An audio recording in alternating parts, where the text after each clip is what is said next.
You can't talk about self-confidence if you are all plastic. Unfortunately, most of these people are full of shit.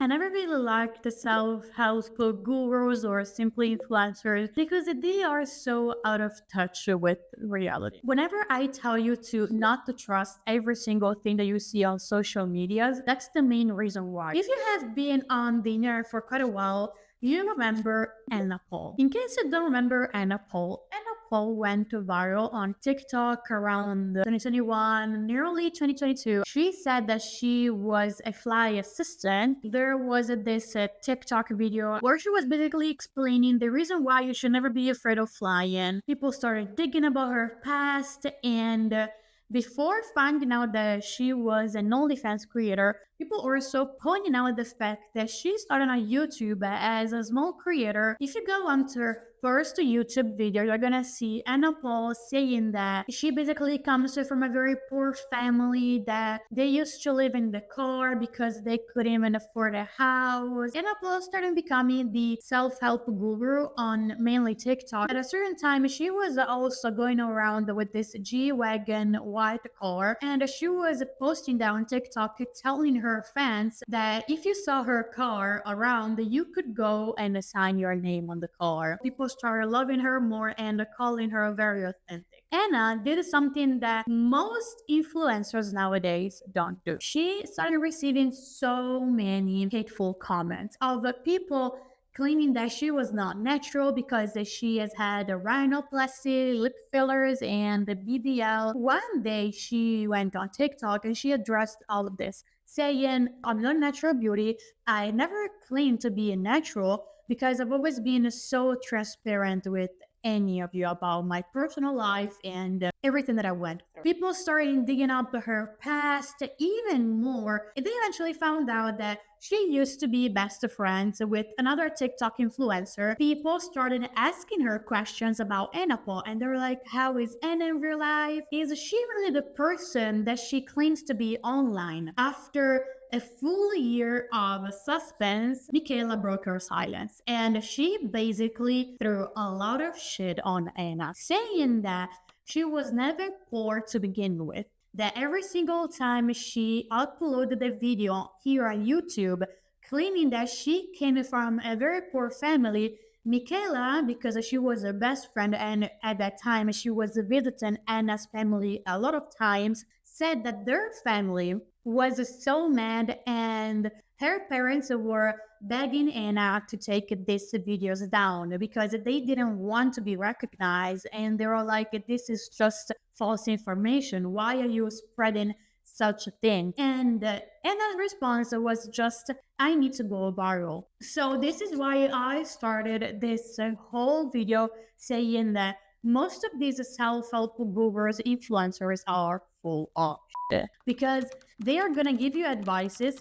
based on Pinterest quotes. The main reason why I stopped following Fatima a long time ago was because I then found out a lot of things about her. I want to say things, I mean really bad things about her life and her personal life right now that she has become a mother very recently, just a few months ago. When you go on to the self-healing communities, especially on Instagram, again, you're going to see so many brand new faces that are going to make you feel like they are the expert. And please, I don't want you to believe that. Most of these YouTubers are just YouTubers.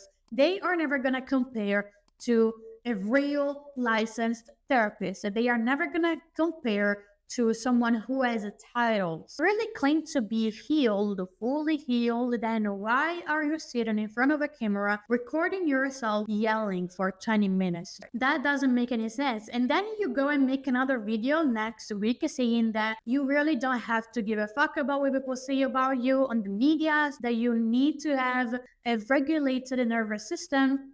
Bitch, you are the first one who has a dysregulated nervous system. Every single time that I watch a Fatima's video, I'm like, girl, why are you so mad? She makes me feel so anxious. I don't know if that's only me. Even when I show my boyfriend a video of hers, he's like, why is she yelling? The main point that I'm trying to make here is how can you have such a massive young followings, because all of our fans are like 12 or 13 years old, talk about self-love and appreciating ourselves ourselves, our beauties, when you are clearly not the first one who followed this advice. Anna Paul was the same. She was preaching self-help, but the difference was that Anna Paul was transparent. And at least she said, guys, don't try to be like me because I don't even look like me. It got to a point where I was like, why isn't Fatima saying that nothing on her is real? This is one of the main reasons why Fatima is getting so much hate. But again, we're going to dive deeper into this on Fridays as I have all legal documents. So just imagine you wanted to get fit. If you want to get fit, you go to a personal trainer. You go to someone who has been in the gym for over, let's say, 5 or 6 years. You don't go to an overweight person. If I were to tell you, hey guys, I really want to get, shredded. I really want to get 6-pack abs by June. And I found that there's a personal trainer and you look at this guy and the guy is clinically overweight. You would laugh at me. You would be like, why don't you go to a professional? And that's the same thing when it comes to those influencers claiming to be therapists. You can't talk about self-confidence if you are all plastic. And I really lose my cool every single time that I see an influencer trying to be a therapist so bad and talking about healing, self-love. And you look at that and they have the dark hair, full botched lip, Botox everywhere. To me, all of those people are just pure clowns because that's what they are. If, for example, right now I were to talk to you about self-confidence and inner growth, you would believe me. And why is that? Because I don't have a Botox, I don't have a rhinoplasty, even though I have to say that I personally thought about doing this, but I never did it because I was really scared. I'm perfectly coherent with the character that I portray myself online with and the person that I am in real life. And when this consistency doesn't add up online, it's both in real life, of course people are gonna hate you. Anyway, I'm really not trying to hate on anyone because that's not the type of person that I am. Thank you so much for listening to my thoughts and my renting videos. I really hope that you appreciate it. I'm gonna see you on Friday. Stay safe.